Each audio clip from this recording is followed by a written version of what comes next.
Hello friends, नमस्कार। मैं हूं उमाकांत पंड्या। आज हम बात करेंगे बीजीय व्यंजक के पार्ट 5 के विषय में।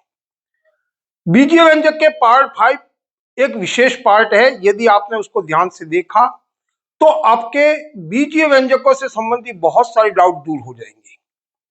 उसको हम अंक गणित के माध्यम से और ज्यामिति के माध्यम से समझेंगे और ये देखेंगे कि इसका रियल मतलब क्या होता है। आइए देखते हैं बीजगणितीय व्यंजक। जैसे आपने यहां लिखा x प्लस वाई और एक यहां लिखा हुआ है x प्लस वाई। ये दोनों ही जो बीजीय व्यंजक लिख रखे हैं आपने, पहले तो इसका मतलब समझिए। पार्ट 4 में मैंने उसको बता दिया कि किसी भी कोई एक संख्या है, उस संख्या को आप किसी भी तरीके से लिख सकते हैं।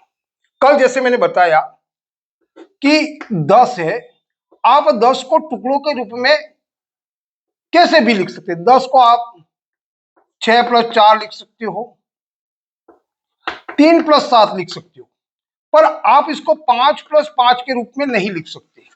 इस बात को याद रखिए। 5 प्लस 5 के रूप में क्यों नहीं लिख सकते? क्योंकि यहां पर x और y ये जो संख्या दे रखी है, ये बताती है कि हम दोनों संख्या अलग अलग है।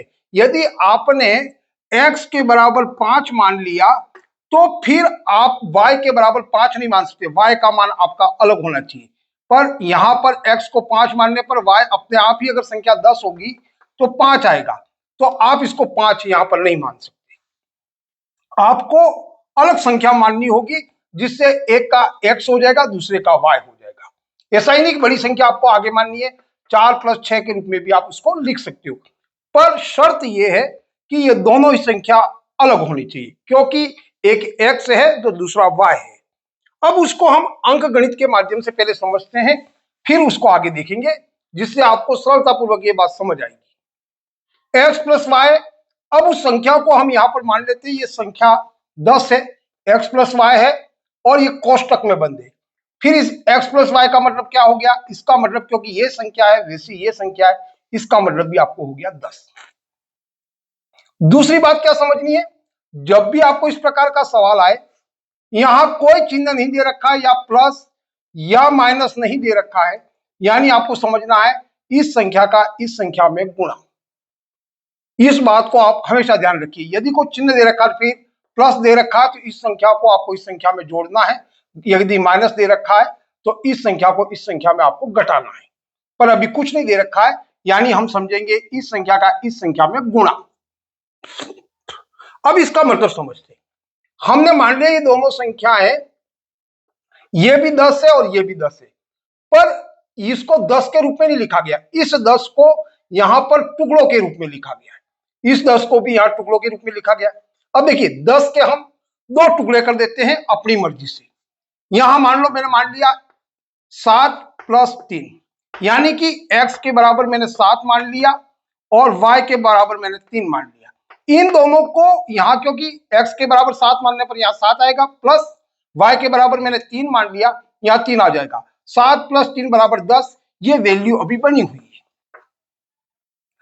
अब ये जो x के बराबर 7 है, उसी को यहां पर भी 7 रखना पड़ेगा, क्योंकि यदि यहां x बराबर 7 है तो ये भी x होगा, वो 7 होगा।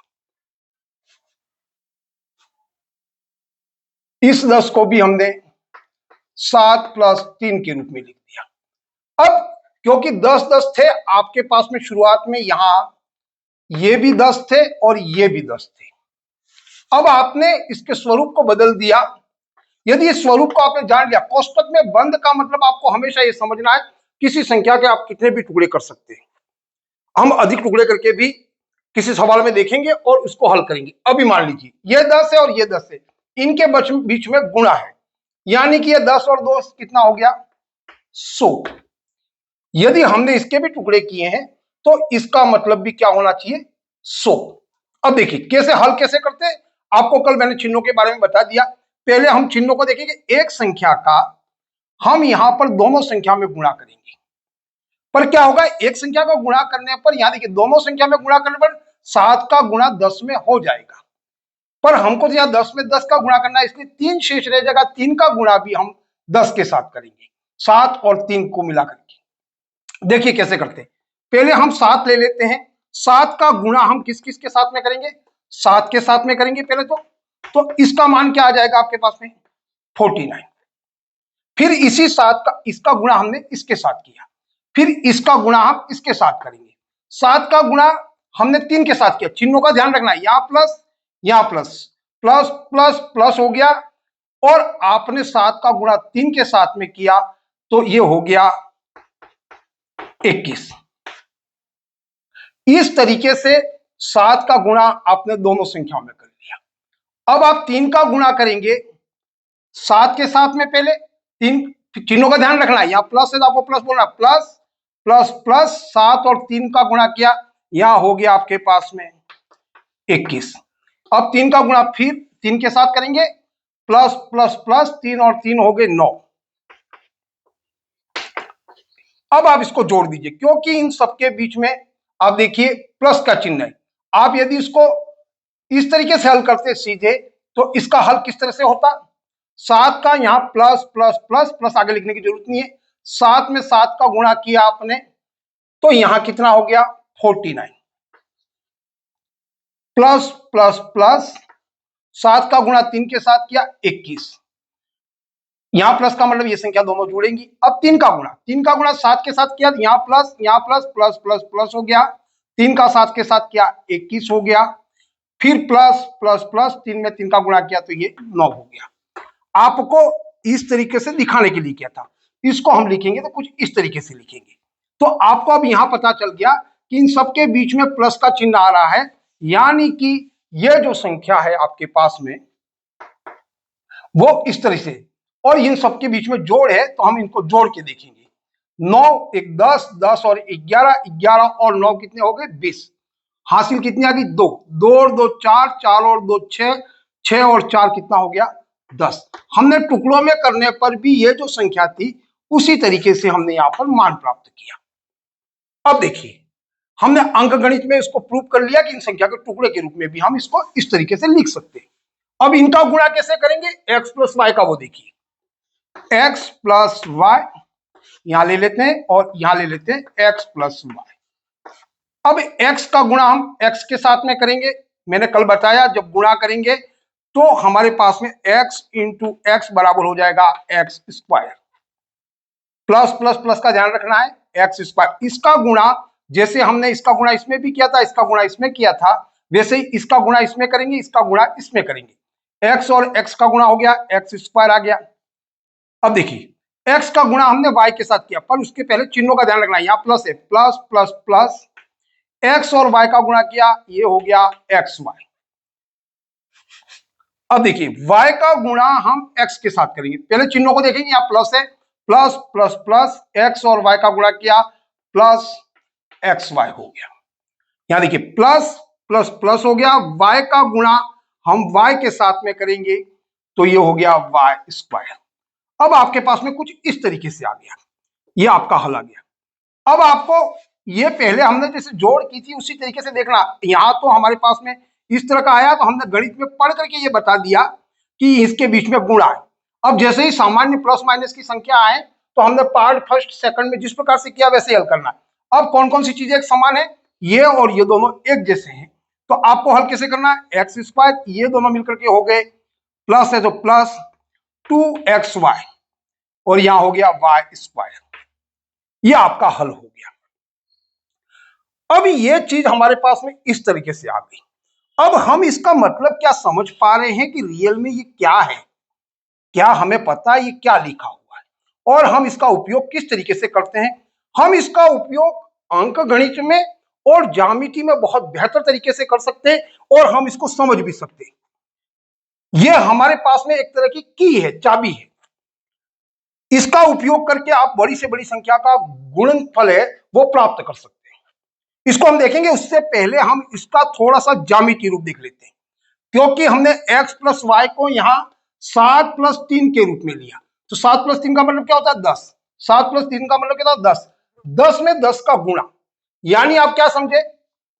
यहां देखिए 10 इंटू 10, हम यदि इसमें बात करें 10 इंटू 10 कब आता है, यदि ज्यामिति में बात करें तो भुजा इंटू भुजा, इंग्लिश में हो तो साइड इंटू साइड बराबर क्या होता है, भुजा स्क्वायर। और यह सूत्र होता है आपके वर्ग का। जब भी आप क्षेत्रफल ज्ञात करेंगे तो ये वाला आएगा, और क्षेत्रफल कहां होता है, वर्ग के अंदर। इस बात पर भी हम डिटेल चर्चा करेंगे अगले वीडियो में। पर अभी समझ लीजिए 10 इंटू 10 जब भी लिखा हुआ है, या भुजा इंटू भुजा लिखा रखा हो, या x इंटू एक्स लिख रखा हो, यदि दोनों संख्या समान है तो आपको हमेशा यह समझना है कि यह किसी वर्ग का क्षेत्रफल है। तो आप 10 इंटू 10 को समझिए कि ये बन गया हमारे पास में 10 सेंटीमीटर लंबा, और ये 10 सेंटीमीटर यहां वाला। इसकी सभी भुजाएं 10-10 सेंटीमीटर की, ये 10 है, ये भी 10 है, ये भी 10 है, और ये भी 10 है। और ये वाला जो 100 दिखा रहा है वो दिखा रहा है अंदर का जो क्षेत्रफल है। उसके विषय में हम बाद में बात करेंगे। यदि आपको इसकी जानकारी नहीं है तो इसको समझने में आपको थोड़ी प्रॉब्लम आ सकती है। उसके विषय में भी हम क्षेत्रफल के विषय में जब सवाल करेंगे तो ये क्षेत्रफल कैसे ज्ञात करते हैं उस पर भी बात करेंगे। अब देखिए, हमने इसके टुकड़े किए, 10 के क्या टुकड़े किए थे, 7। तो अभी आप खाली लगभग के तौर पर देखिए अंदाजन कि ये 7 है यदि, तो ये हमारे पास में हम इसके टुकड़े करते हैं, यहां जैसे टुकड़े किए तो यहां से यहां तक की लाइन हम मान लेते हैं, यहां तक हमारे पास में आ गया मान लो 7 सेंटीमीटर। तो यहां से यहां तक का भी आपके जो ये लाइन है, ये वाली बांट दी, तो सामने वाली कितनी हो गई, 7। तो ये वाली कितनी हो गई, 3। और ये आपके पास में कितनी हो गई, 3। 7 और 3 10, पूरी लाइन थी उसको हमने 2 भागों में बांट दी, 7 ये हो गया, 3 ये, 10 ये हो गया, 10 ये हो गया। इसी तरीके से इस लाइन को भी बांट दीजिए। ये आपके पास में यहां तक हो जाएगा मान लो 7, तो ये हो जाएगी 3, क्योंकि वर्ग के चारों भुजाएं बराबर है। तो हमने यहां तक मान लिया 7, यहां हो गया 3। यहां पर भी देख लीजिए, यहां तक आपका हो गया 7, ये हो गया 3। अब इन लाइनों को मिलाइए। आपने कुछ इस तरीके से लाइनों को मिलाने के बाद में आप इससे मिलान करके देखिए कि ये क्या कह रहा है। यहां देखिए, स्टार्टिंग शुरुआत में हमें यहां क्या कह रहा है, एक्स का स्क्वायर। एक्स का स्क्वायर का मतलब हो गया एक्स इंटू एक्स, यानी कि यह कोई वर्ग है। ये क्या कह रहा है, x into x. X square का मतलब क्या हो गया, एक्स इंटू एक्स, यानी कि एक वर्ग है हमारे पास में। और या पीछे वाले में देखिए, ये बता रहा है वाई स्क्वायर, यानी कि वाई इंटू वाई का मतलब ये दोनों संख्या, या एक्स है और ये एक्स का स्क्वायर है, ये वाई का स्क्वायर है, यानी कि ये एक्स का वर्ग है और वाई का वर्ग है। चित्र में 2 प्रकार के हमारे पास में वर्ग होंगे, दोनों ही वर्ग का माप अलग अलग होगा, पर आप जब इस प्रकार से इसको देखोगे तो हमको यहाँ पर 2 वर्ग मिलेंगे। एक्स का स्क्वायर का मतलब हम समझ लेते हैं एक्स किसको माना है, 7 को माना है, यानी कि 7 वाला देखिए, ये वाला वर्ग हमारे पास में आया 7 सेंटीमीटर। 7 सेंटीमीटर यहां हो गया, 7 सेंटीमीटर यहां हो गया, हमने ये लाइन खींची और ये खींची, ये 7 हो गया, 7 हो गया, इसके सामने वाली ये भी लाइन 7 है, तो ये हमको एक वर्ग प्राप्त हुआ, ये एक्स वाला, एक्स स्क्वायर वाला। अब देखिए वाई स्क्वायर को देखिए, वाई स्क्वायर, वाई किसको माना हमने, वाई माना हमने यहां पर 3 को। तो इस 3 को देखिए, 3 का वर्ग कहां बन रहा है, ये देखिए यहां पर आपका 3 है, तो ये लाइन भी आपकी 3 होगी, ये 3 होगी, ये 3 होगी। तो आप देखिए यहां पर हमारे पास में ये y का स्क्वायर है। और फिर बीच वाली संख्या हमें क्या दिखाती है, एक्स वाई। जब भी आप लंबाई इंटू चौड़ाई, 2 अलग अलग नंबरों की संख्या से गुणा करते हैं तो आपको आयत का क्षेत्रफल मिलता है। तो यहां लंबाई इंटू चौड़ाई, तो यहां पर कितने आयत है, 2। लंबाई इंटू चौड़ाई के आपके पास में समान 2 आयत हैं। एक्स वाई वाले आयत कितने, तो ये दिखाता है 2। देखिए कहां पर है समान आयत वाले, यहां देखिए ये वाला बना है जिसकी चौड़ाई, ये वाली देखिए 3 है, जिसकी यहां तक चौड़ाई देखिए 7 है। एक तो ये बन गया आपके पास में आयत। और यहां देखिए इसने कहा है 2 आयत है, वो दोनों समान है, तो यहां देखिए यहां पर भी 3 है ये वाला, और यहां तक देखिए ये 7 है। इस प्रकार से 3 इंटू 7 वाले आपको 2 आयत प्राप्त हुए, एक्स इंटू वाई वाले। इस तरीके से आप किसी भी सवाल में ज्यामितीय आकृतियों के रूप में या उसके टुकड़ों के रूप में बड़ी आसानी से समझ सकते हैं। हम उस पर बहुत ही विस्तृत चर्चा करेंगे। हम गणितीय सूत्रों को कैसे बनाया है, वो सूत्रों का निर्माण किस कारण से हुआ, उस पर भी चर्चा करेंगे। आज के लिए बस इतना ही। जय हिंद, जय भारत।